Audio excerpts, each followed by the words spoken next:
Good day everyone, here's our geometry challenge for today. And here's our question. Given this semicircle and a circle centered at C,1 and C,2, our goal is to find the length of segment PQ. Now, if you want to try this problem, you can pause this video. You have 20 seconds and timer starts now.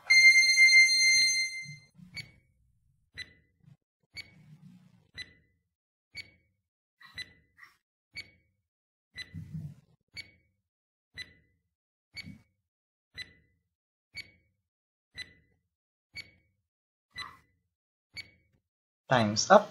Now, let's answer this question together. In this question, we're given a semicircle and a circle. Now, the question is, how are we going to answer this kind of question? To answer this question, what we're going to do is to complete this semicircle. What I mean is, to make this semicircle a whole circle, like this. Now, at this point, notice that the length of the diameter of this big circle must be equal to 8 plus 2 or simply 10. It follows that the radius of this big circle must be equal to 5.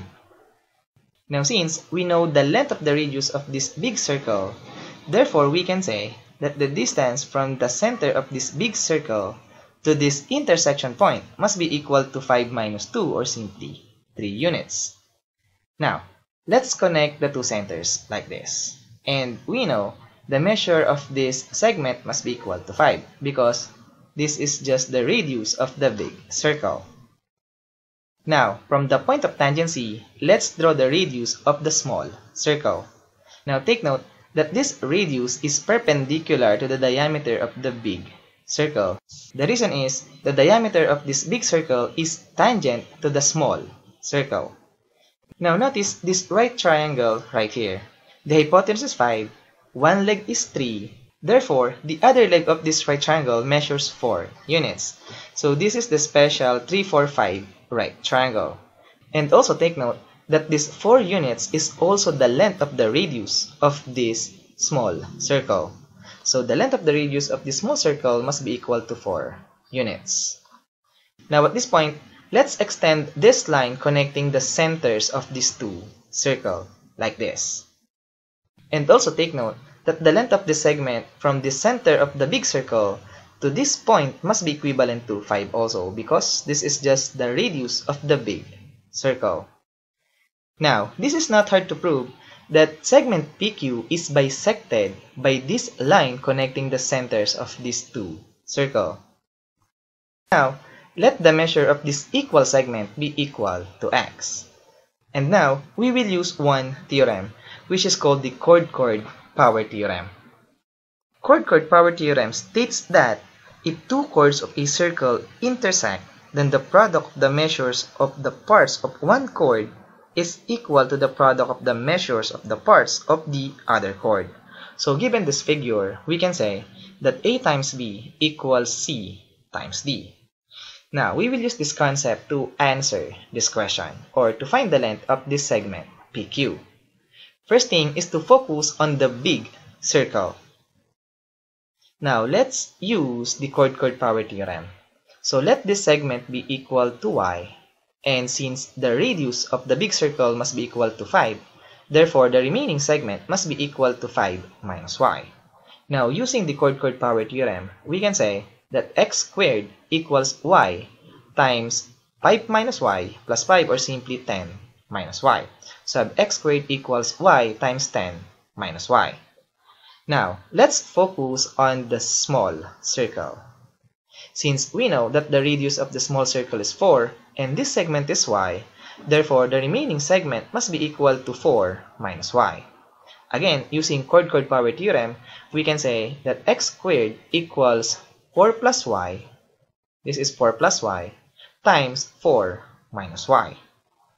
Now, don't forget our goal. Our goal is to find the measure of segment PQ, which is equivalent to x plus x. X plus x is equal to 2x. Therefore, we need to find the value of 2 times x. Now, let's focus on these two equation. We have x squared equals y times 10 minus y, and x squared equals 4 plus y times 4 minus y. Now notice that they are both equal to x squared, so we can equate them. So we have y times 10 minus y equals 4 plus y times 4 minus y.